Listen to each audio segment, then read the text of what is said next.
This month's Where Did the Road Go is brought to you by 8 amazing people. Greg Ross, Billuminati, Allison Cook, Super Inframan, 36 Dingo, Michael Fritschke, Dr. O in Teaberg, and Doug Malam. Thank you all so very much for helping make this show possible. Transmission start. Welcome to Where Did the Road Go? Join us as we wander off the path and explore lost history, consciousness, the paranormal, unexplained mysteries, alternative thought, and much more. We are present on the web at wheredidtheroadgo.com. Now here is your host, Seriah.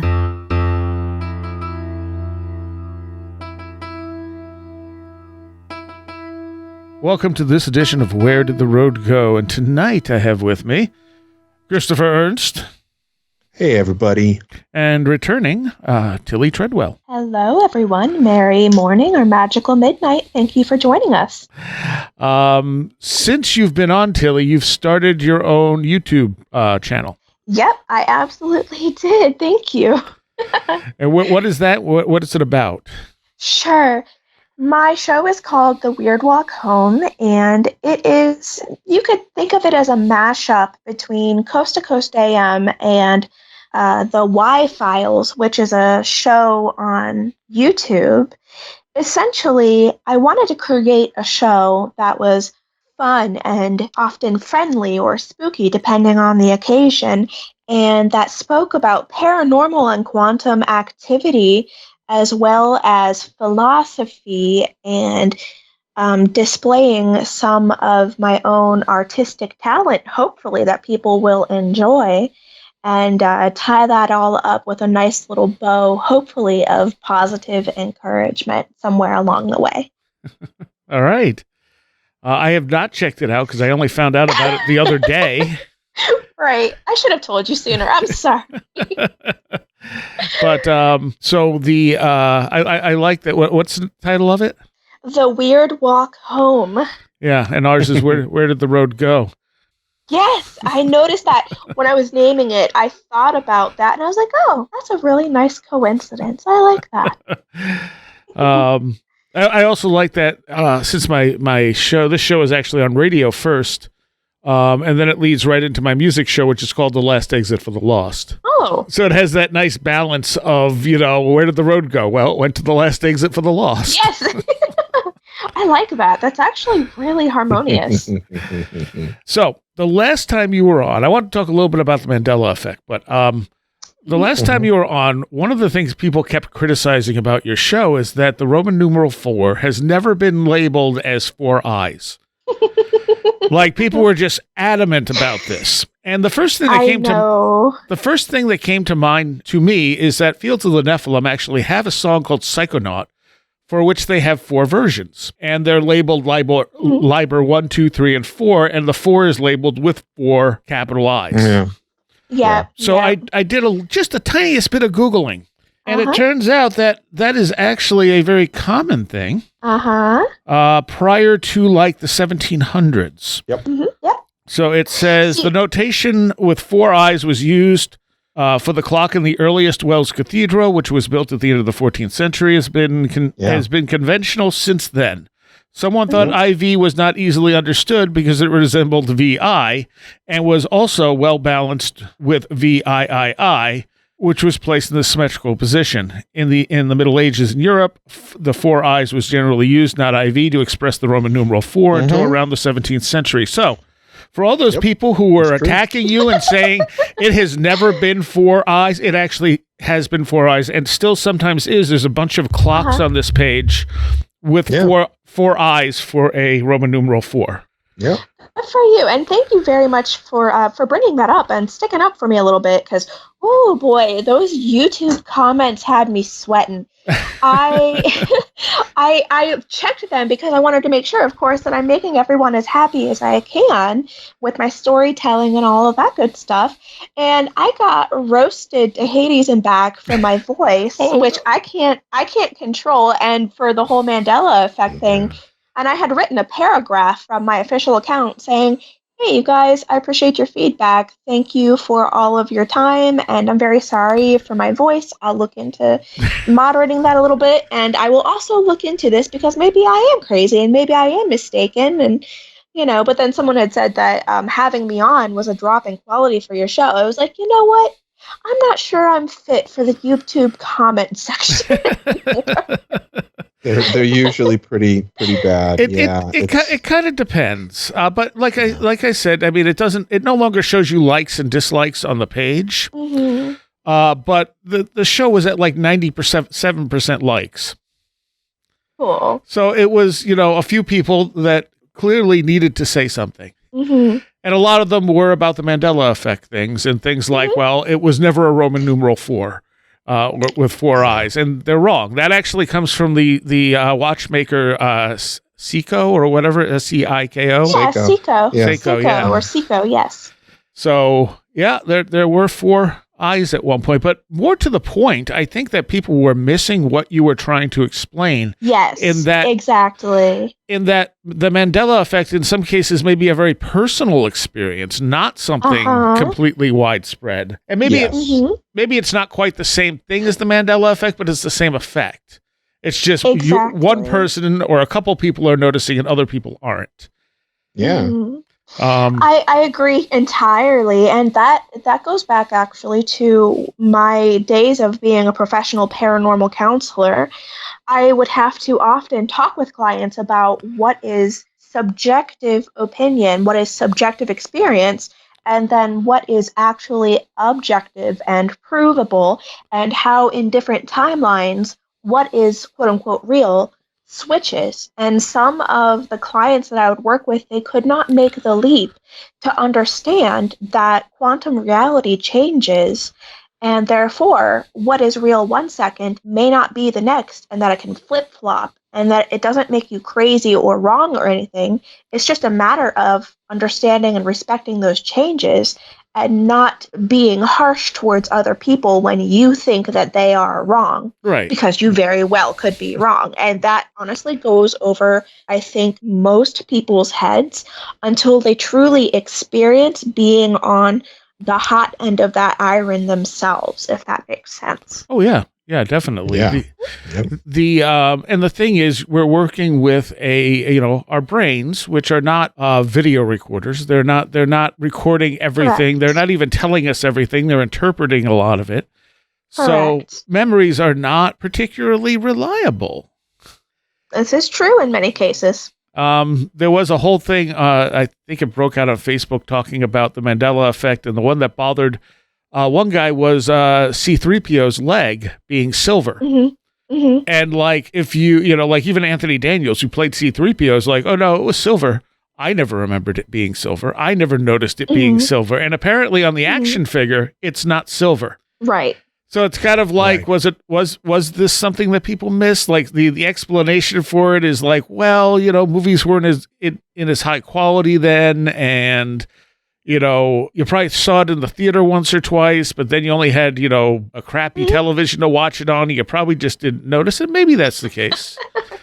But right. And maybe there's just something there that, isn't right. Mm-hmm. Yeah. I also think that one thing that I have begun to sort of use as a way to conceptualize what people would call the Mandela Effect, or, I guess something that isn't misremembering, something that really is,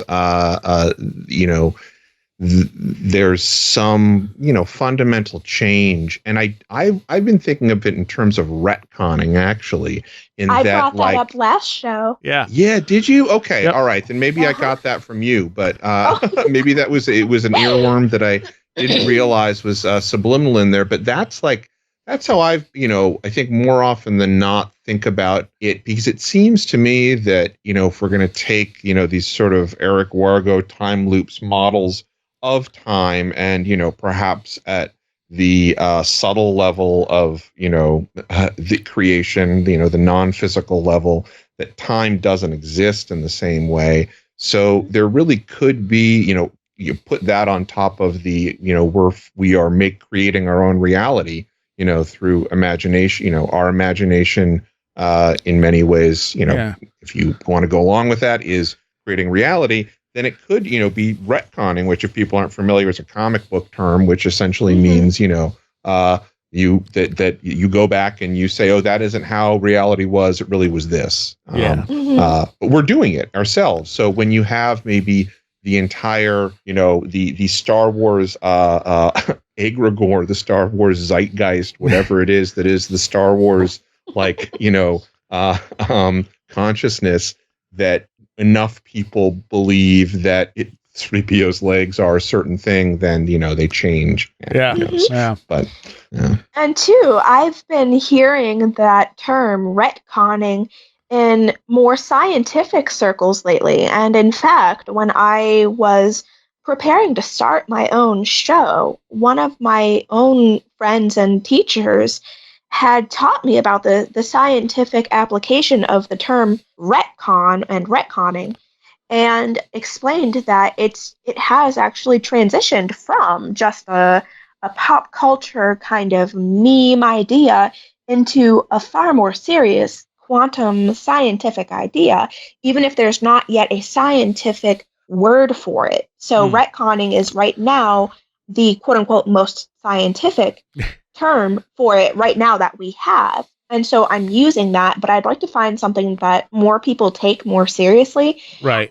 If possible. But I completely agree with everything that you said, Chris, and I think that it's a brilliant deduction on your part. If you look at the Seth material too, Seth talks about how you alter your past as well as your future.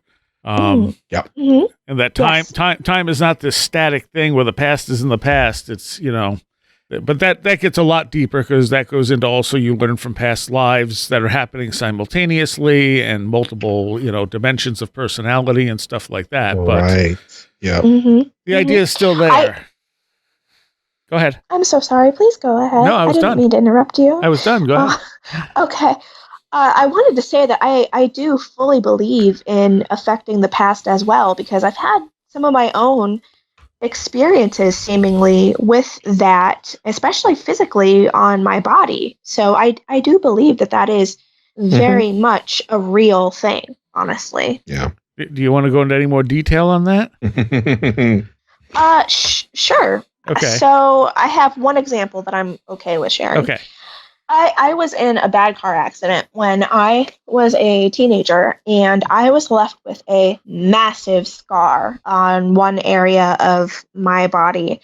And I noticed over the past few years that as I've done a bunch of healing and work within myself and changed massive things about my, you could say, my spiritual life, that now I don't have the huge scar anymore. It just disappeared overnight.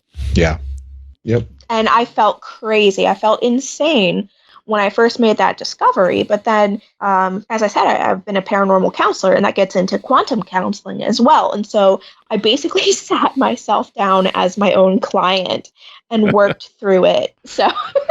Well, I think too that that scar is a how can I explain this? It's not something that you can't control to some degree. Mm-hmm. This is true. Like a lot of physical ailments are internal. They come from things we're not dealing with that build up and then cause issues. Now, it's one thing if you break your arm. Or get into a car accident, but the scar itself, I mean, I don't scar, I don't bruise. Which is very weird. That must be nice. It doesn't, I'm pretty sure I'd look like a tic-tac-toe board if I scarred. The number of stupid things that have happened to me. But it's I think it's because I deal with the stuff, so it doesn't linger. It also could be the Kundalini, too. That's also a possibility. This is true. I tend to be very low on energy, and so when I get injured, I feel like, compared to most people, I do tend to carry wounds physically, really, really visibly, which is why this was so very strange for me.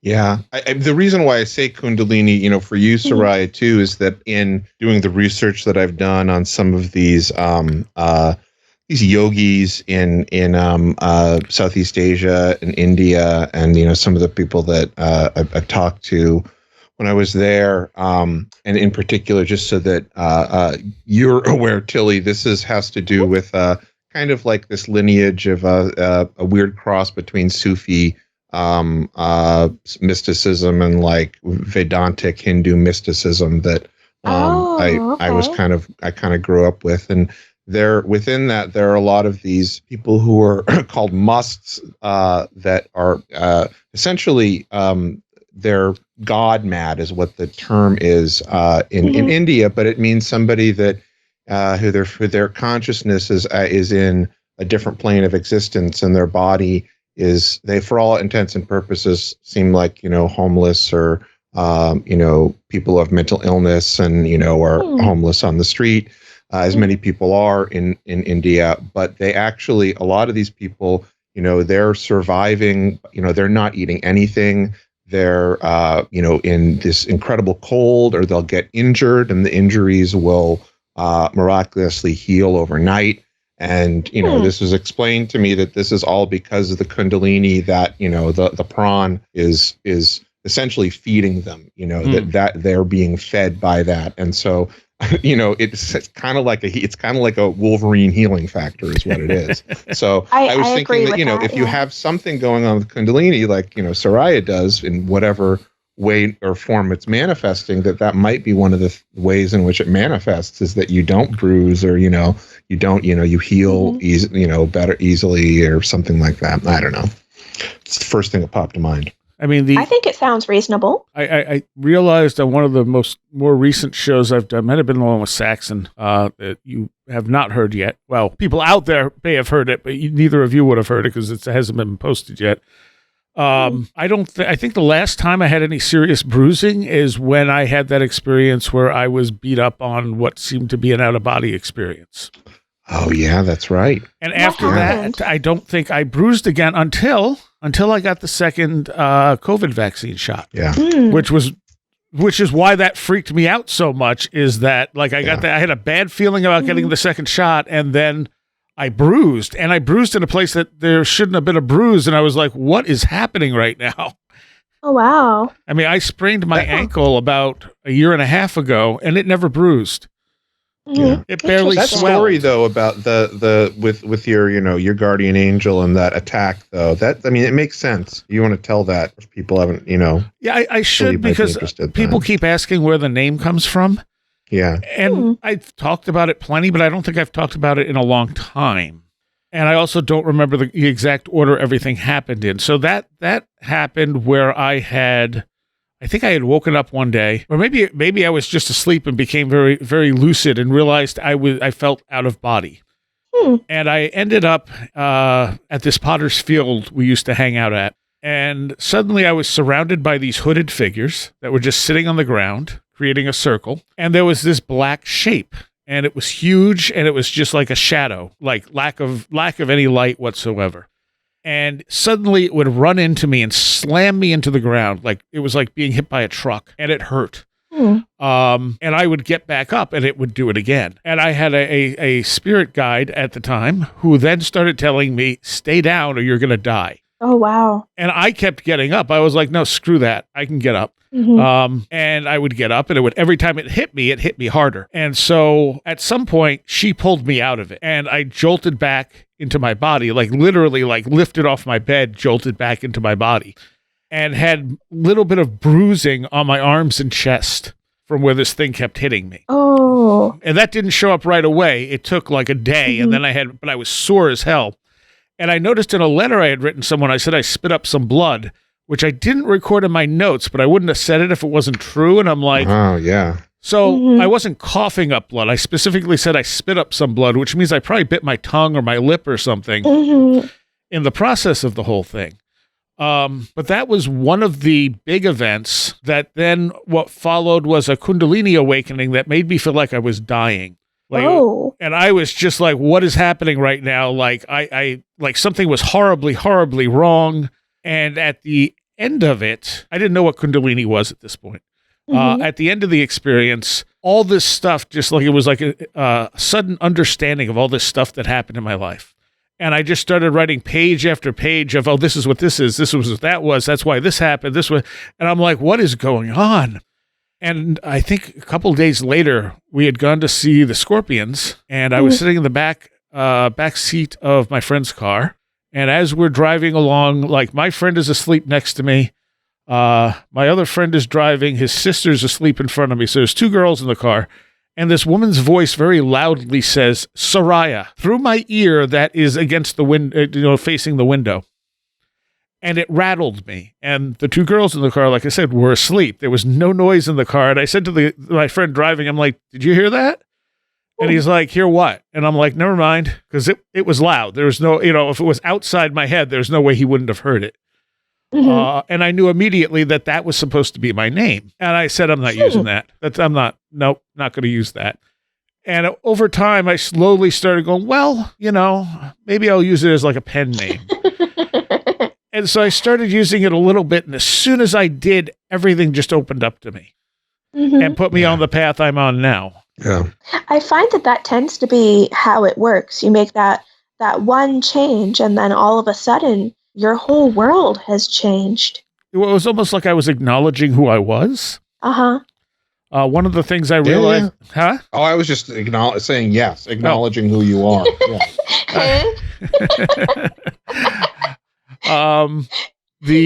was I going to say? Oh, that was one of the things I realized in all the stuff I wrote down was that I had been fighting who I was for a long time. Right. Because there was this model put in my head of who I was supposed to be, and there was the person that I really was, and it was like, okay, I need to start questioning these things more. I need to understand that I shouldn't be fighting myself, because that's not helping me. Yeah. Yeah, it sounds like you were being called to remove a lot of that maybe amnesia veil so that you could actually be fully yourself and bring in more of your soul essence here. And I think that's a beautiful thing if that's the case. Yeah. I mean, someone had asked me about the name the other day, and I said, I usually just say I came after a bunch of weird paranormal experiences, because it's a lot, And she just went, whoa, were they good or bad experiences? And I'm like, I don't think that really qualifies. They were bad at the time, but they were good in retrospect. Yeah. Yep, I agree. And I still to this day don't really know if I was supposed to stay down or not. Maybe there was no wrong choice. Maybe it was just you were choosing the next adventure that you were going to have. Let's see how stubborn and stupid he really is. Now he keeps getting up. All right. Maybe. I included that in the movie we put out, Gateways to Magonia, where the guy who's my friend Joe, who's the main character, has the same thing happening to him, except I'm the one beating him up in that. Nice. And his friend appears to him and goes, "You just need to stay down." And he's like, "F you, I'm not staying down." Gotta love the human spirit. I've always had that sort of defiance in me. Like if I would tell my parents, they would tell me to do something. I'm like, if you ask me to help you, I would have no problem with it. But when you tell me to, I just have this instinctual no, because you're ordering me to do something. Yeah. I mean, I do the same thing. Same here. And of course, my parents, being my parents, were like, "We're your parents. We'll tell you what to do." And it's like, okay, yeah. I don't like tyranny at all. I personally am all about harmony, and I listen very carefully to how people think about me, how they treat me, how they speak to me. And one of the biggest turnoffs that I have is if someone gives me orders instead of asking to. I mean, if it's an emergency, perfectly fine. If they're saving my life or whatever, that's okay. But other than that, I really try my best not to deal with people who break their promises, who especially just give orders or are super hypocritical and have an arrogant attitude. So giving orders is always a massive red flag for me, and I empathize with you. I really do. I'm trying to remember the Babylon 5 line. It was something like, "I don't take orders, but I'll consider requests." Exactly. That's good. I mean, more often than not, I'm the type of person who doesn't tell people no unless I really have to. So it's like, oh yeah, that's fine. I'll do that. As long as you're not like, you have to do this. I remember I had worked at Best Buy at one point, and they made some rule about how often people could take smoke breaks or whatever. And I was like, and I don't smoke. I've never smoked. I hate smoking. So, but at the same time, I was irritated that they were adding more rules. Mm-hmm. It's like, do we really just need to keep adding rules? Like, what's like, yeah, okay, so smokers get to take breaks when non-smokers don't, and you want to limit that, sure. But do we need more rules? Can we just like maybe tell people, hey, don't take as many breaks? Yeah. I don't know. I would always go out with, even after I stopped smoking, I would still go out with the smokers just because I like the that like camaraderie. Right. Yes. Yeah. Aww. Yeah. So yeah, it's. I think most people respond better to being, or at least they're less resentful if they're being asked to do something versus being told to do something. Sure. Maybe. I don't know though, because I've run into a lot of people who have said that I'm being way too sensitive about being given orders and about listening to people's literal language, because giving orders is just how it's done here. I've been told time and time and time again. So I don't know. It doesn't seem to bother a lot of people, at least that I've run into. Well, I think with anything, you need that balance. Mm-hmm. Yeah. So, like you have people in the military who will come out after the fact and say, I didn't want to do this horrible thing, but I was just following orders. At the same time, if you're running a military, you need your soldiers to follow orders because they probably don't have the full picture. Right. So there's a balance there that you have to reach. And some people like being told what to do because it's easy. That is true. Right. I don't support militaries or anything, to be honest. In theory, neither do I should say. Okay. Yeah. Like in theory, I don't support it, but I understand that this is a human world with human temperaments and human problems. So my way of doing things, it does not fly. So I just try to stay out of it. We're still full of tribal warfare, unfortunately. Yeah. And it seems to me like that's just part of human nature. So I don't know. I hope that one day it can change a little bit. I hope. Yeah, I do think, I mean, I am not one that believes that, like some people do, that, we're just animals. I mean, I think this is true of any creature. I think any creature has any consciousness. And I mean, any consciousness has the ability to sort of transcend. And if you were to really ask me what I think maybe is going on, I think, that might be part of the goal, is to, reach some sort of apotheosis, and that, growing as a consciousness is part of that. So I do think that there can be a movement away from what people call human nature, because I don't think it necessarily, I don't know, for me at least, I don't think that it's, I think that there are perhaps there's more than one nature within a consciousness, and that, you can move away from the animalistic, the rage, the I guess the id, if you were to use a Freudian term. Yeah, for me at least, or maybe that's the way I like to think. Well, I actually agree with you, believe it or not. I make a distinction between what is the very base human nature, that to me is the chimp-like, warlike nature. Sure. And then I also see that there is, at least for some people in some timelines, development of free will, or the distinct potential for that, again, just depending on the timelines. And I think that we've all been NPCs at some point, because I believe that every possibility that could exist does exist. And I think that our soul fragments the consciousness, our soul consciousness, only pops in one at a time. That's just my theory. And I think that's where we get the NPCs and then the potential for free will.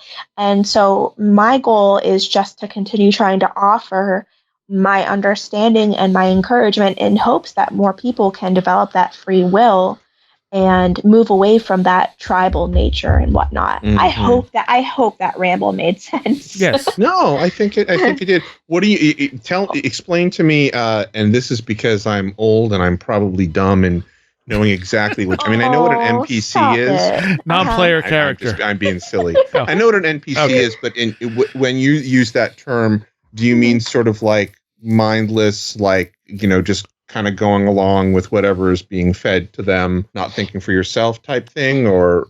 Yes, and or that they have no ability in that moment, in that timeline, in that particular version of their lifetime to make their own free will choice. So, for example, Thanksgiving is coming up. Let's say that you two each go over to your own respective families' houses, and let's say that you have that aunt or that uncle or that cousin who just insists on starting stuff politically or medically, you know, whatever the case may be. And no matter how you engage with them and prove them that maybe they're wrong, or you show that they assert some kind of opinion as fact, and you show them that they're wrong via Google or something, they literally cannot accept it. That's an example of an NPC. They will fight you to the bitter end, even though you have proof. Sure. Yeah. Well, go ahead. I was just going to say, I completely understand what you mean by that. Yes. I think part of the problem is people don't always understand what proof is. That is true, and that can be part of opinion as well. And this is why I say it's, in my opinion, really important to take into account that quantum timelines may be shifting at any given moment, and just to accept proof what it is for where it is and when it is and why it is. So just because I pull up a Google page right now and show you that 2 + 2 = 4, maybe in another timeline it doesn't. I don't know. Sure. I'm just showing you what it is right now, allegedly. So the Seth view of all that was that, yes, there's all these different timelines and stuff, but there's a primary timeline for you. And it may not be the same primary timeline for someone else. In that timeline, it might be a secondary timeline where they're not really focused on that timeline. I agree with that, actually. That's very much what I have intuited, been told by my own guides, and seem to have experienced for myself when I've done my own scrying and whatnot for clients in the past. So I agree with that. So how do you do scrying? Well, this is where it gets a little tricky. I need to know, have you boys ever heard of the Kozyrev mirror? No. Okay. I'll try my best to explain it quickly. The Kozyrev mirror is a type of mirrored chamber device. It was designed by a Dr. Kozyrev, I believe, and he was a Russian scientist. Oh, I need to watch that Y-Files episode again. But anyways, I realized that essentially in my mind, I am recreating the Kozyrev type of experience and going through that mirror in a type of way that is very much like mirror or water scrying, except it's in my mind's eye. Okay. And then I pop out from there and find whatever I need, talk to whoever I need to talk to, contact whoever's wanting to talk to me, like the fairies, the forest guardians, the djinn, and so-called, I don't know, just lots and lots of different people. So I do all of my work that way, and I've always had this ability or habit. I don't really quite know. I've just had it since, I think, toddlerhood. So I hope that makes sense. Yeah, no, it does. That does make sense. I'm looking at a picture of it now. It's really interesting. It's awesome. Yeah, it's like a spiral. And it's okay. This is more recent. This is because I was wondering if it was anything like a psychomantium. But this is very different. This is very interesting. Yeah. Huh. Yeah. So that's what I do internally. And the thing is too, how I wish to help people here who wish to have my help. One day, I would like to work with a group of people who have no psychic abilities and essentially build a Kozyrev mirror and teach them how to use it from my understanding.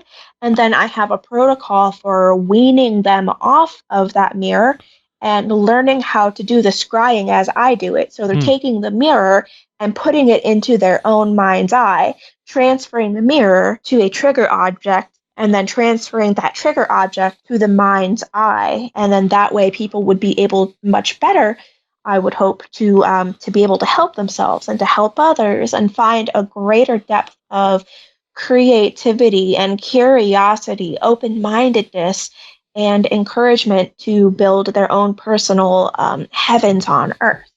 So that's my understanding of all of this. Wait, I'm totally rambling. My apologies. No, you're not.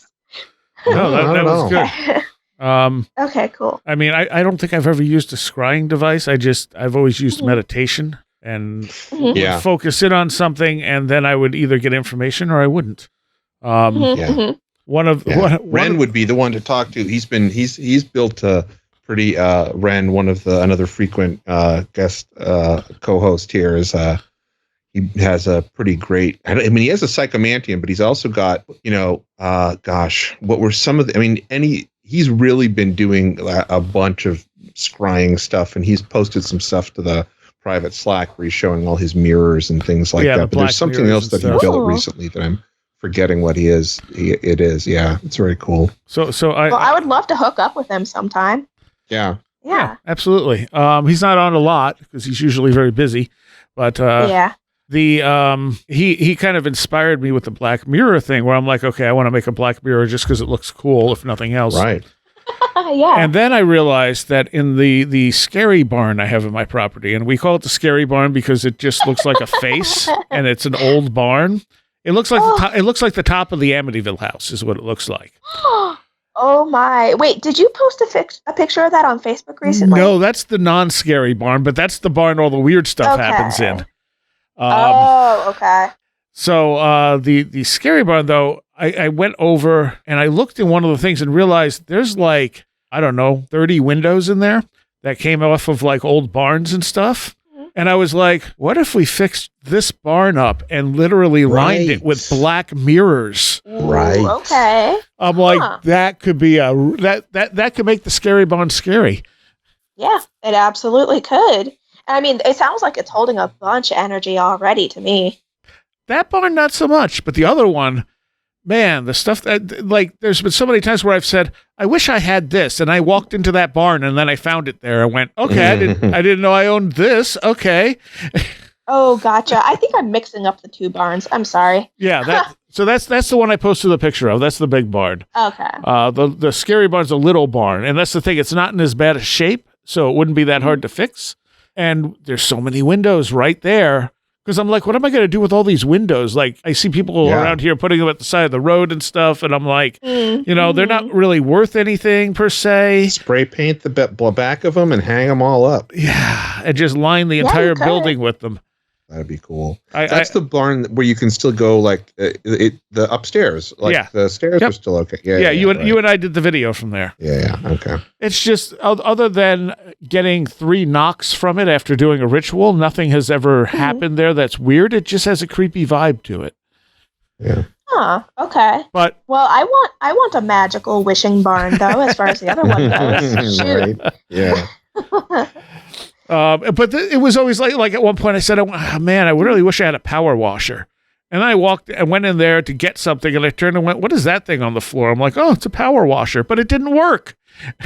Aw, well, could it have been repaired easily and cheaply, or? No, I think it was just old, and it probably got tossed in there because it didn't work. But it's just the fact that I didn't specify I didn't ask for a working power washer. I just said I need a power washer. Exactly.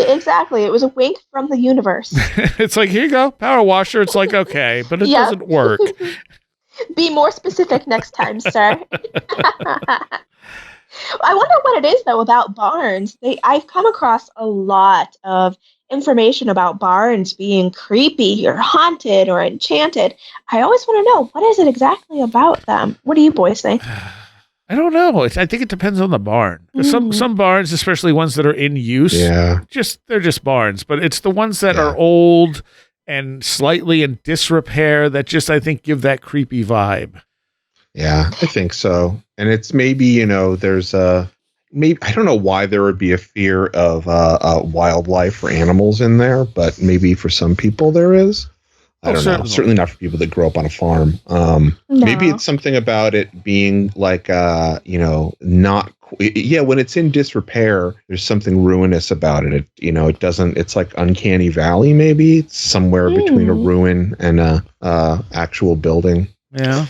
Or maybe it's just a cultural thing that we've been told be scared of barns, and there's so many things written about them. Yeah, so many horror movies that take place in that abandoned farm with that creepy barn and abandoned places in general, though, I think hold a level of creepiness for people. Right, yeah. Hence the whole, what is the thing that everyone's into now, the abandoned mall type view. What is urban exploring. Yeah, urban.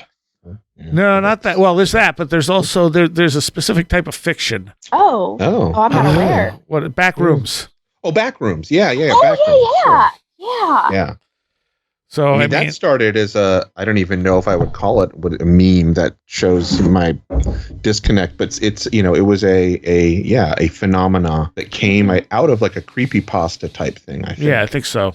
Yeah, originally. Yeah. But it gives you that sort of like something should be going on here, but it isn't. Yeah. Yeah, absolutely. I always liked being like I worked at a record store in the mall, and sometimes we'd end up closing late after the mall was closed. I always loved that feeling. Like I like being in places where, normally they're busy, but now they're abandoned, like driving highways in the middle of the night and there's no cars. It's like, I love that feeling. I do too. Yeah, same here. My husband calls me a creeper for that, but he's just a stick in the mud. He's just a stick in the barn. I don't know. There's one of the reasons I like the night, aside from the fact that I can get stuff done with less interruptions usually, is there something, I don't know. There's something about being awake when most people are asleep that I like. Well, I agree. It feels sacred and magical to me. Yeah. It's also, if you think about it, if you have if any part of you believes, in any aspect of the, oversoul or collective mind or Akashic record or whatever you want to call it, then there is something to be said when you have a lot of consciousnesses that are not, in the normal state of being awake in the physical world. You're kind of more alone in that psychically, Absolutely. If you're on the side of the world that is, that has nighttime. I've thought about that a lot for myself. Like why I feel more comfortable is because, half of the world that I'm on this hemisphere with is asleep. Yeah. If I can, maybe this is going to sound super weird. I consider myself an energetic empath. And I believe that there are some very real biological markers of that and sensitivities of that, ramifications. And I have always contended that the nighttime feels extremely different to me. So the sunless atmosphere feels incredibly soothing and peaceful and cleaner to me personally. But then also psychologically, you could say psychically, I definitely do feel that huge difference of peace when everyone else, for the most part, is asleep. And it does feel like an extreme and distinct difference to me. And it always has. Yeah. Interesting. Yeah. Yeah, I've also always liked the movies like what's the one that sticks out? Night of the Comet, I think was one. Yeah, where everyone is gone. I'm not familiar. It's an old one. It's probably mid '80s or so. But everyone's gone and there's just a few people surviving. Those type of movies. Yeah, where all this stuff is abandoned. What is the one there's one of my favorite movies and I can never remember the name of it. It's about this group of. It takes place in the 80s. It's a bunch of people. Tomorrow? No, it's a bunch of people in a diner and in the middle of the night, and they get a call from someone stationed at a missile silo who thinks he's calling his mom and tells them that we're about to have a nuclear war, and he wants to say goodbye to her. But he accidentally calls this payphone in this diner, and they have no idea if this is a prank or if we're about to be nuked. Right. And it's them running around the city trying to figure out what's going on. Is this real? Where can they go if it's real? And it's it's something like Sunshine Boulevard or something like that.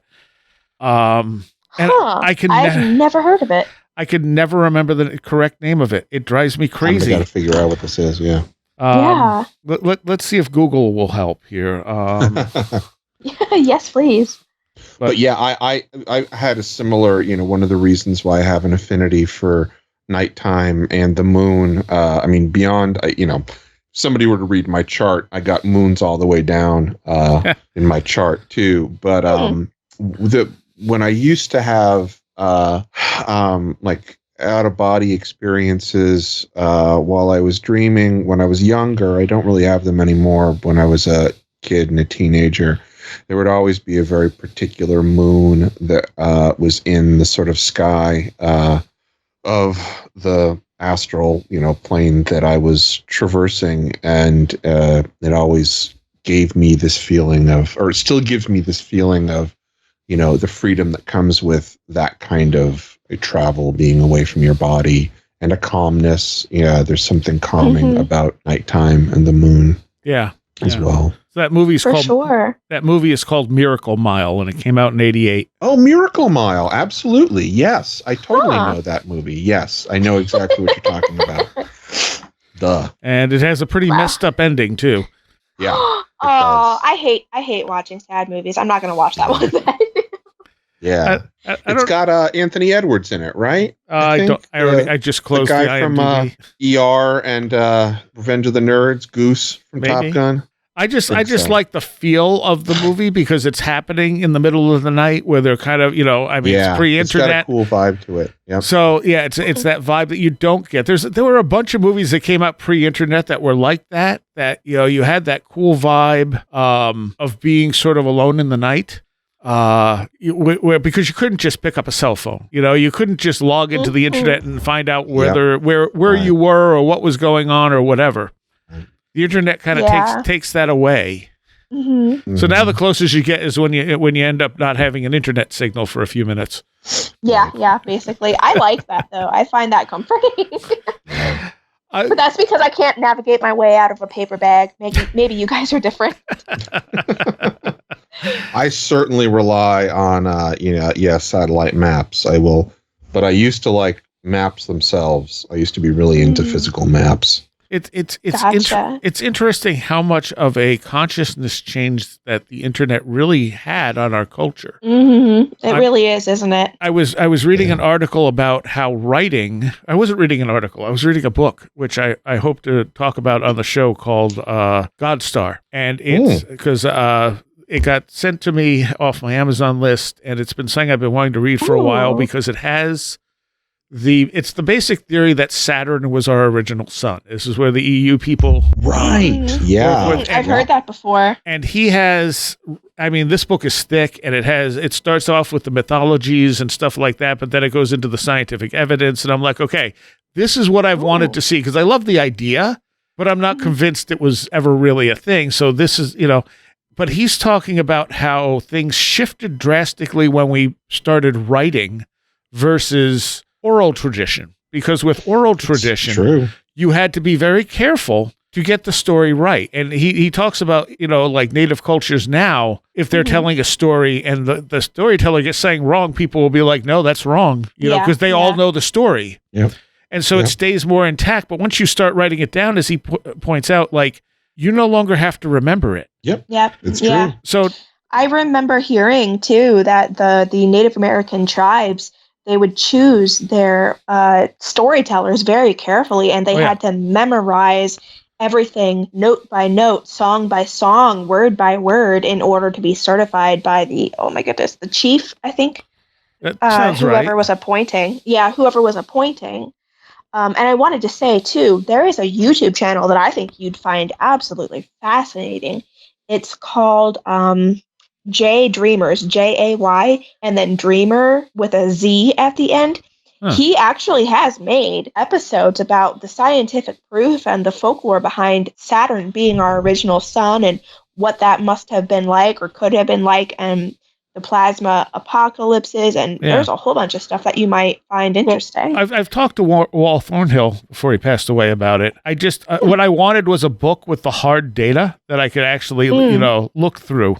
But let's see. That's part of the whole black sun, black cube, Saturn mythos too. And I believe, and I don't know because there are a couple of people that have, come up or sort of been proponents of this theory.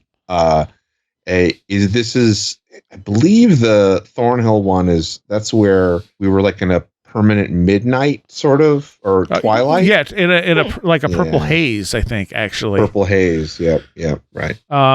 So in the book, he says, he's talking about Thoth, and the quote was, "For this invention, writing will produce forgetfulness in the minds of those who learn to use it, because they will not practice their memory. Their trust in writing will discourage the use of their own memory. You have invented an elixir not of memory, but of reminding. And if you offer your pupils the appearance of wisdom, not true wisdom, for they will read many things without instruction, and will therefore seem to know many things when they are for the most part ignorant." And I think with the advent of the internet, as useful as it is, we've seen that jump light years ahead. I agree. And what a scathing prediction that was from Thoth. So it comes from a Egyptian myth, or I think, or Greek myth, whatever it was. I didn't actually note that part of it. I was just taking quotes for when I get around to putting a show together on the book, assuming I can get through the whole thing. But I mean, it's a very good point. And it's, when you think about the internet, before, with books at least, if you're going to get a book published prior to recent time periods, you had a publisher, you had people who proofread it, right. Especially if it was a scientific book, it had to go through all kinds of peer review and stuff like that. But now anyone can put anything they want on the internet and anyone can read it. Mm-hmm. So like on the one hand, that's great because, you don't have to have the approval of the whatever the keepers of the dogma are. Mm-hmm. But also you can just talk out your ass and there's no one to say, hey, that's incorrect. Yeah, that is true. That is true. This is why I think it's just so important for everyone to learn critical thinking skills for themselves. Otherwise, it's just too easy to get wrapped up in propaganda, especially if someone's emotional. An emotional human being is, I think, a dangerous human being. Well, you're very right. In the Invisible Gorilla book, they talk about memory being made partly of what happened, partly your interpretation of what happened, but also being heavily affected by your emotional state. Yes. At the time. So, there's multiple, things that form a memory, and then that memory is never the same twice because it's being recreated every time you access it. Right. And so this is why I think that no person is actually the same person from moment to moment because of the changes in perception and emotion and hormones and memory. So I try my best to approach everyone as a brand new person every single time I interact with them. It just seems logical to me. And the question too is, how much are we just our memories and stuff like that? There was a great sci-fi show that they canceled after a cliffhanger called what was it? Was it Dark Matter? Yeah, that sounds familiar to me. It was on Sci-Fi Channel, and it was about these criminals who had their minds wiped, and then they woke up and they didn't know who they were, and so they've kind of they're trying to just survive, and they realize, oh, we were criminals. What the hell did we do? And they turn out to be very different people without the trauma and stuff that caused them to be criminals. Mm-hmm. And it's like, So really, and I've seen trauma affect, I think we all have seen the effects trauma can have on somebody. Like what would that person be like if they didn't have that trauma? Because sometimes you grow from it and other times it just scars you. Yeah, and this was actually a large part of the paranormal counseling that I did for several years for people. It was in helping them come to terms a lot of the time with their past trauma. Mostly it was childhood trauma, neglect, abuse. And unfortunately, some people they don't make that leap through and they need more help. And that's where there are brand new therapies coming out, like quantum light wave patches that stimulate the body's own stem cells. And what that does is helps the brain to reverse some of that trauma. And this new therapy, it's only been out since about 2010 to the public. And I'm very grateful and lucky to be a part of that. selling and recommending, and now we have this therapy, we can reverse that trauma for people so that they can begin to adopt more mindfulness. And then that leads to them being able to develop actual free will moment to moment. And so by following these steps, it is my theory then that they can change not only their future, but also their past. Or at least, yeah. So explain what that is a little bit, that therapy? The talk therapy that I was discussing, or are you talking about the patches? Yeah, the patches. Oh, okay. Yes, I'm sorry. They're called Lifewave patches, and I use the X39 model for myself, and my husband uses them as well. And then we do help occasionally hook people up with. How do they work? Okay, yes, I'm sorry. They reflect your body's own infrared light, and then this helps to stimulate copper peptide within your body, and then that releases your body's stem cells. It triggers a release in latent stem cells. Okay. See, I just want to go research all this stuff now. Like, whenever I hear stuff like that, it kind of raises a flag where I'm like, I need to know more about this before I can process it, you know? Oh, I totally understand. And it is a newer therapy, so I'm not offended in the least. I can say, though, it really does work, or at least it works for me. Right. Maybe I'm crazy. Maybe I'm making it all up. I don't necessarily know. All I know is that it really does work. So when I first started these earlier this year, I was having immense pain in my knee. I had twisted my knee, and it was bruised and swollen. It was a nasty time. But I put a patch on each side of my kneecap.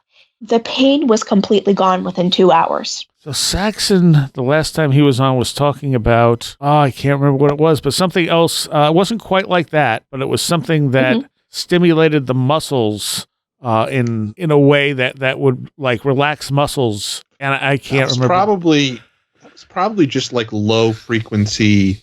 I think they were magnets. Were they magnets? Yeah. I wonder if it's a similar thing that Bruce Lee had been doing. And I only say that because Saxon is very martial arts, in an expert level, martial arts, and in the mystical side of martial arts too, person. Gotcha. And I wonder if that's what he was thinking of. Yeah. Huh, and I can't remember if he talked about that during the show or he was just telling me about that off air. But yeah, it sounds like something that would be nonsense, but he's like, no, it totally worked. He's like, he's like, I put it on my shoulder, and he's like, the next thing I knew, I was like, oh, I can move my shoulder, and I couldn't before. Yeah. I think too that this is the way of medicine for the future. I think at least in the higher timelines, from what I understand, we're moving more towards vibrational and quantum and light medicines instead. So I believe in it.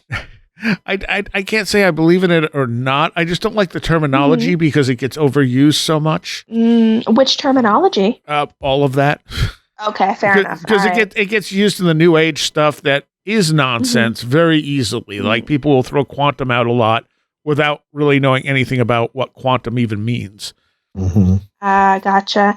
Maybe I could find another way to describe these things then. I don't know. But I think that I think that sometimes when people use the word quantum, what they're really talking about is subtle energies. Yeah, I think so too. Yeah, and that it it might very well be that what we know as quantum, the quantum particles that have been discovered as part of particle theory are in fact sort of these upper level subtle particles as you start, physical matter starts to, shift into what is not physical but still exists that we can't. And that's measure. what I think, and that's how I've been taught to use it originally, and then that's also what I have come to actually believe for myself. So that's how I'm using it, but I totally understand the point that's being made that it is overused and some of it very wrongly.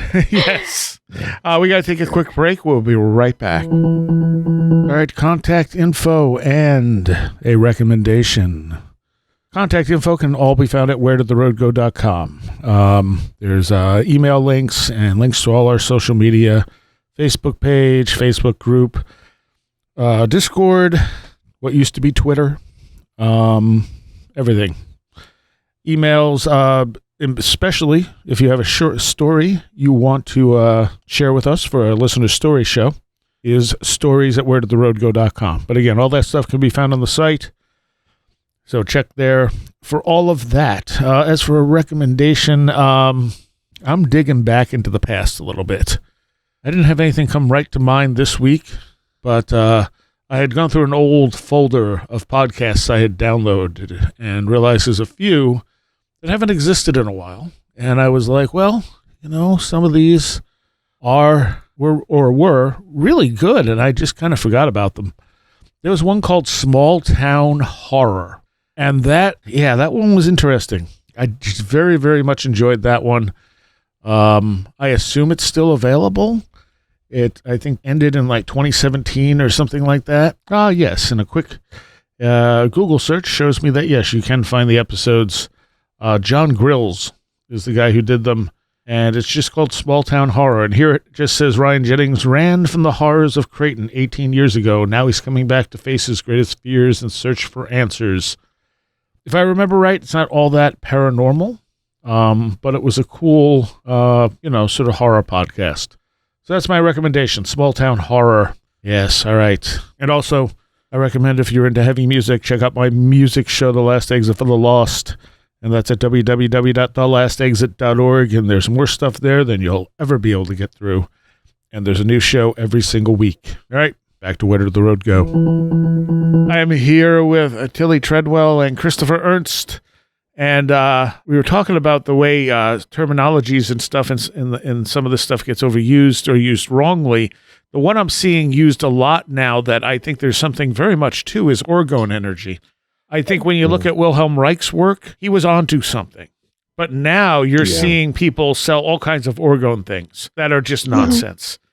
And it's like, okay, you've just taken a term that people are vaguely familiar with that is not even completely proven, because obviously Reich's research was stopped and literally destroyed at the time. Are you familiar with Wilhelm Reich? Well, I was actually about to say that I have to bow out on this portion of the conversation because I have zero clue about any of this. I've seen orgone this and that products on like Amazon, but I have no idea because I'm so swamped all the time now. I haven't had time to sit and study. Oh no, totally. I mean, there's a lifetime of research into the weird history.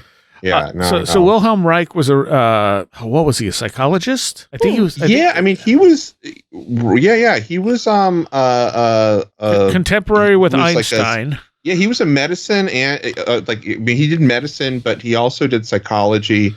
He was right. I think he was like right after. He was the wave right after Freud, but he was part of that whole And he was really into sex and like the orgasm. I think he wrote a book about the orgasm. So he was he's basically dealing with orgasmic, with Kundalini, with energy, that energy. Yeah.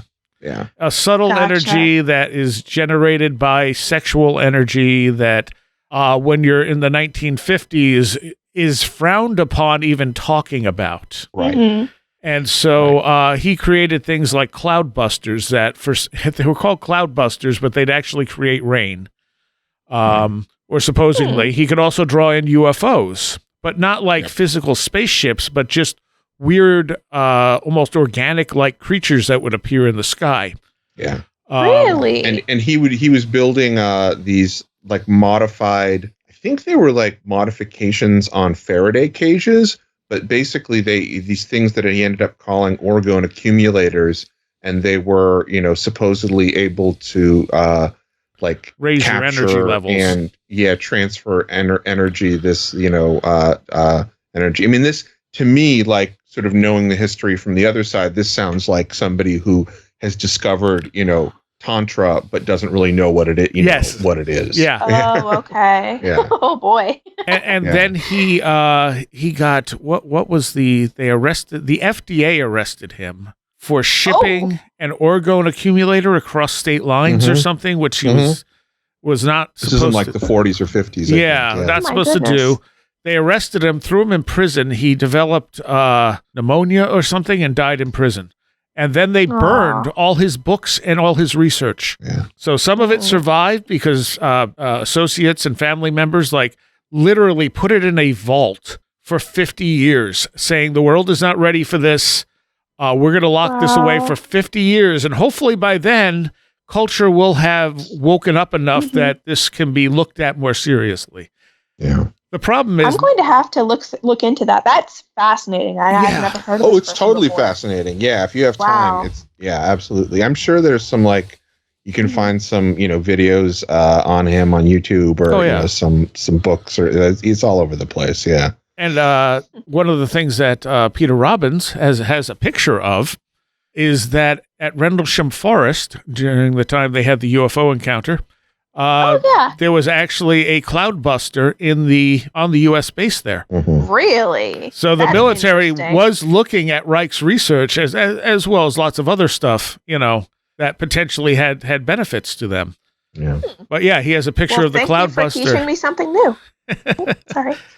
No, so he has a picture of the cloudbuster, which is just, if you ask the military, they'd say, "Oh, that was all nonsense." But yeah, why do you have a cloudbuster then?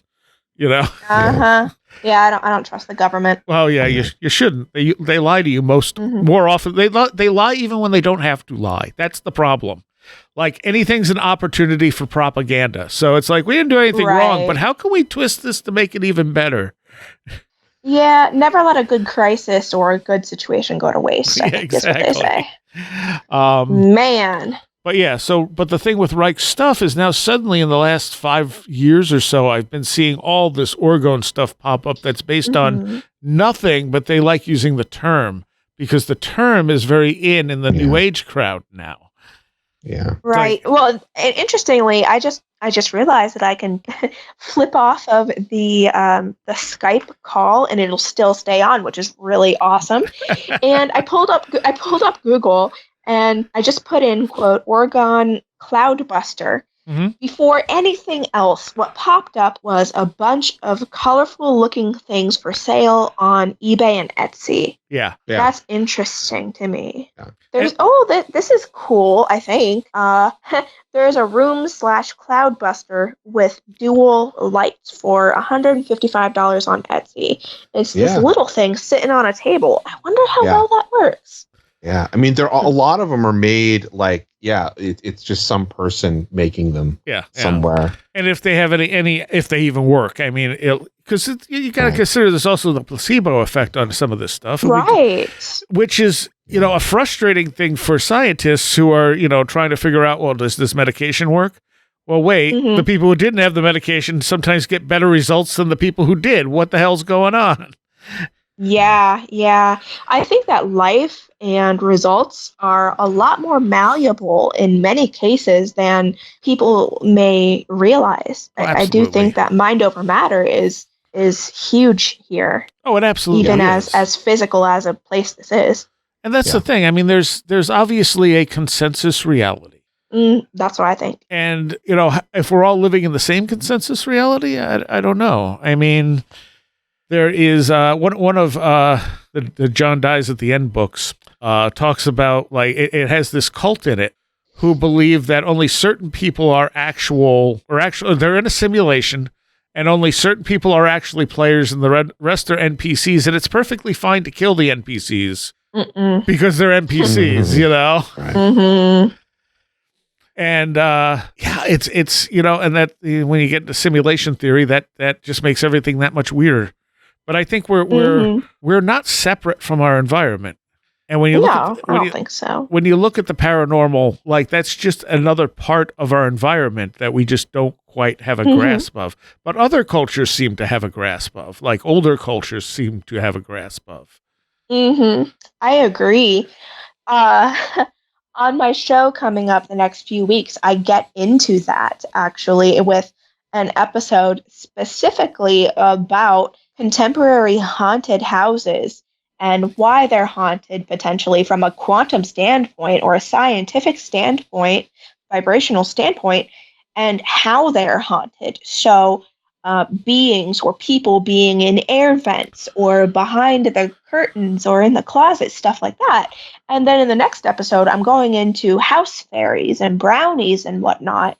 And I just think that there's a lot of reality that the human brain filters out, which I think is beautiful in its own way, because so for me, being an energetic empath and being psychic, I get a lot of visitation from other beings, and I see stuff that my husband doesn't typically see, although sometimes he does.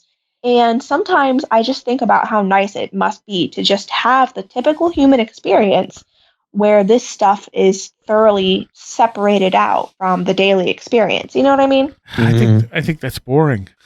Mm-hmm. Do you really? Yeah. It sounds kind of peaceful to me sometimes.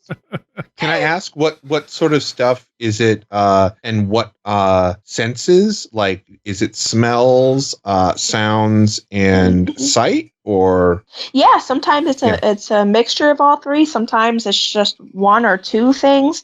Every experience has been unique, but I've had them ever since I can remember. Oh, and even talking about the moon earlier on, I had wanted to say, but I completely forgot. When I was a baby in the little travel baby carrier, you know what I mean? That you can put into the car seat and whatnot. Yeah. I was that young, and I got a visitation from a person or a being that showed up as a female moon figure and took me out of my little body and was holding me. And she was being very sweet and loving and kind, and she was asking me for wishes. What blessings and wishes would I like from her for this lifetime, for this incarnation? And I was just a tiny little baby at the time. And I remember I started to cry because I was afraid, because she was so much bigger than me. And she put me back into my body. But I have those memories from being such a tiny little thing in this lifetime that have stuck with me. And I've had visitations like that all of my lifetime. So that visitation, I was out of my body physically. Yeah. I was not in the room anymore with my parents and my family. I was only there with this moon who was holding me and looking down upon me, and she had covered me in a beautiful, lovely, comforting blanket. So I felt that. And she wasn't speaking physically, but she was within my head, quote unquote, speaking to me. And it was a full audio experience. So that's one example. I hope that helps. Yeah, no, absolutely. Yeah. Cool. So it is entities that have been visiting you. It's not lights or music or okay. Yeah. Well, you've heard music. There are different kinds of experiences that people had, and I'm always curious to see some of the patterns that arise in them. And it seems to be like there are people that see lights and hear music and smell smells, and there are some people that have actual what seems like a persona of some sort, like you have, that visits them. Yeah, and you may want to check it out on my YouTube channel. I just posted the other day an interview that I did with my own husband, who he caught my paranormal activity. So he now has these experiences as well, although typically not as intense or as frequent as I do. But we call them paranormal ants. You want ants? This is how you get ants. You marry someone like me. Well, the thing is energy transfer. I mean, we transfer energy to everyone we interact with. So the closer you are to someone, the more energy you're exchanging. I mean, we've talked about this with sleep paralysis. There are people who did not have sleep paralysis, and then they end up getting involved with someone who does have sleep paralysis, and the next thing you know, they have it. And even after the relationship ends, they still have it. And this is exactly what my paranormal counseling was about, was teaching people how to find healthy mates and healthy people to be around, and to choose what type of paranormal ants that they bring home very, very carefully. Yeah. Because there are some situations where people I've seen, they would get involved with other people who are on like very dense, lower vibrations. They would bring home nasty paranormal activity. And then because they had given the person permission in the past to be within their body, their space, and all of that, that's giving secondary permission to whatever that activity is. And a lot of the time, that activity does not like to let go. And it takes a complete uprooting of that person's life to get it to stop. They have to completely change their vibration, their location, usually everything. So. And Kundalini does the same thing. I mean, everyone I've been involved with picked up my Kundalini if they didn't already have some of their own. And it was funny, I again, at Best Buy, I worked with this girl who was showing all the signs of having, some minor level of Kundalini stuff going on. And she had talked to me about it, not because she knew what it was, but just happened to mention that this weird stuff was happening. And I was like, oh, this sounds like Kundalini. And I sent her an article I had written about it, and it freaked her out because she was a very normal person. And she was like, what is this? How do I cure it? Whatever. And then one day it just stopped. And I went, why did it stop? And then she, I didn't say anything to her. She's like, yeah, it all stopped. And then I realized she had broken up with her boyfriend. Yeah. And then I started paying more attention to him, and I'm like, oh, it was coming from you. Okay. It's a very common story, for better or for worse. Yeah. Like my hubby, he's caught some frustrating minor things. Like his cell phone manifested underneath of the mattress protector, which was underneath of the fitted sheet when we couldn't find it the one day. Stuff like that. Or he saw a glimmer being in the door frame the one day, and he saw a house fairy one day at one of his clients' houses. Stuff like that. And he's picked up a few psychic abilities here and there that he's working on strengthening. So the paranormal ants can be really awesome, or they can probably kill you, at some point. So, and I don't think most people really think, and your average person probably doesn't have enough active energy that it does a whole lot. Yeah, I agree. Your normal person who doesn't believe in any of this stuff, has never had an experience, probably doesn't have enough energy to severely affect someone they're with. Absolutely. I've noticed too in my paranormal investigation years and my paranormal counseling years that people who have had severe childhood abuse and neglect, or exposure to a lot of drug use or abuse and alcoholism, they seem to, in my experience, have unfortunately just a black hole of an energetic field that consistently brings forth the worst and the most negative unless they heal all of those traumas, because it all seems to go hand in hand to me. Like the sleep paralysis and the negative shadow being encounters, and then all the abuse, the neglect, just tons and tons of trauma. It really just seems to amp it up. So whether or not that person has enough energy, quote unquote, it's just the quality of that person's auric field seems to be enough in some cases to bring that forward, if that makes sense. Yeah. Well, I also think we project a lot of energy out there for either things to use or for our unconscious to manifest. And if our unconscious is dealing with stressful things, it's going to manifest as scary things until we confront it and deal with it. I agree with you entirely from a less paranormal view. That's the other half of it. A lot of people think that, I'm seeing this thing, so it absolutely has to be something paranormal. No, I've had several cases where the person actually needed acute psychiatric or psychological care. Sure. But I don't think they're completely separate either. I also do agree with that. Yes. There is a blending of all this stuff. Like the paranormal is, again, like I was saying before, that we're not apart from the world. The paranormal isn't something separate from us. It's something that's integrated into us, but it's been sort of we've been kind of taught to ignore it. Yeah. Our culture our culture says, nope, that's not a thing. So you got to stop talking to your imaginary friend. And maybe it is their imagination, but we don't know what that kid's seeing, and most of us don't really remember if we were actually dealing with something or not, Oh, yeah, for sure. And funny enough, I made an episode recently about tulpas and imagination and whatnot. You may want to go check that out, because I've dealt with cases where the person, it seems to have started off as a tulpa or an imaginary friend, and then it did seem absolutely to snowball into something that was negatively sentient, and or there was another type of non-human, less physical being or person who stepped into that role and then escalated it from there.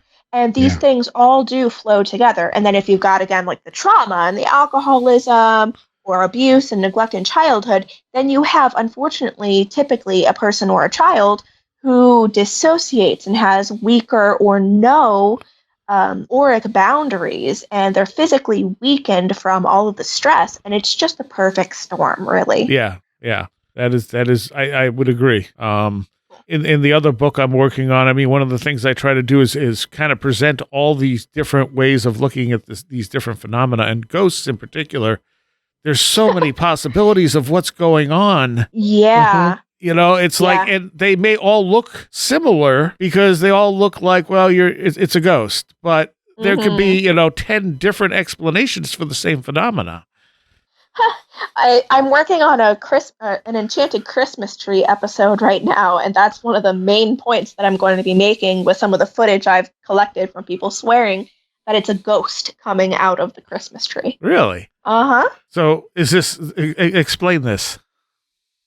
Okay, could you please ask me a more direct question? What is the enchanted Christmas tree? Okay, so for about as long as humanity has existed in the pine forested areas, there have been legends about pine trees and how some peoples regard them as being magical or enchanted, or as being the homes for fairies and gnomes and ancestor spirits and whatnot. But here in the modern day, people are recording what seems to be paranormal activity or beings in and around these Christmas trees, or they have all these modern day stories. But every single time I am running into that, every single video says it's a ghost. Right. Okay. Mm-hmm. Yep. Well, sure, because what else would it be? Right, right. I mean, and the answer is, could be a whole lot of things. Yes, well, I absolutely. mean, and that might also be primarily because it's Western culture. If this were in, Muslim, even pop culture, it would be jinn, because that's very much, that is in the same way that ghosts are sort of culturally, ghosts or angels, depending on. It's the same way it would be jinn and not ghosts. Yeah. Yeah. So much. So I plan on discussing that type of thing too, and how maybe it would be more accurate to try just to be descriptive instead of prescriptive. Yes, that's a good way of putting it. Right, and that goes back to what we were talking about with writing things down. Is I think, and about words like whatever quantum or things like that, is that these are again these sort of imperfect words, and when you are going from oral traditions to the written word, there maybe is lost something that I think people talk a lot about in terms of symbolism and sigils, which is the idea of having there be kind of an intuitive truth or definition to a concept that isn't as limited as a single word makes it, where something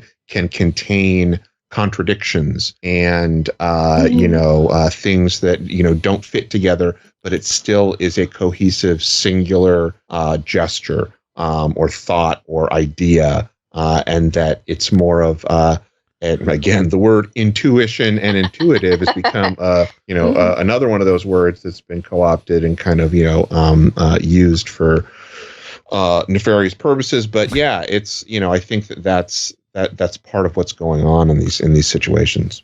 I agree. And I don't know if you knew this or not, but I work with Tim Swartz pretty closely, as well as with Zontar Press now.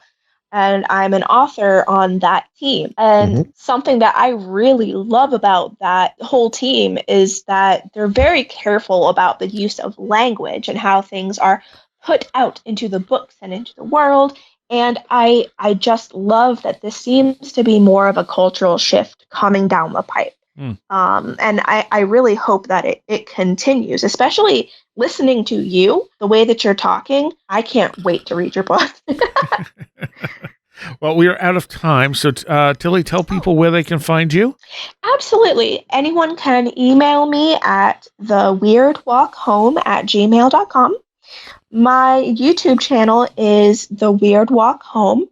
Oh, also, friends, I am looking for some wonderful, generous Christmas elves this season, because my team and I are working really hard, not only to expand the show, but we've retained an artist, and we're working on original custom artwork for really unique merchandise that I and we are designing, as well as a custom paranormal themed original gourmet treat eShop, where I hand blend gourmet dessert teas myself in small batches.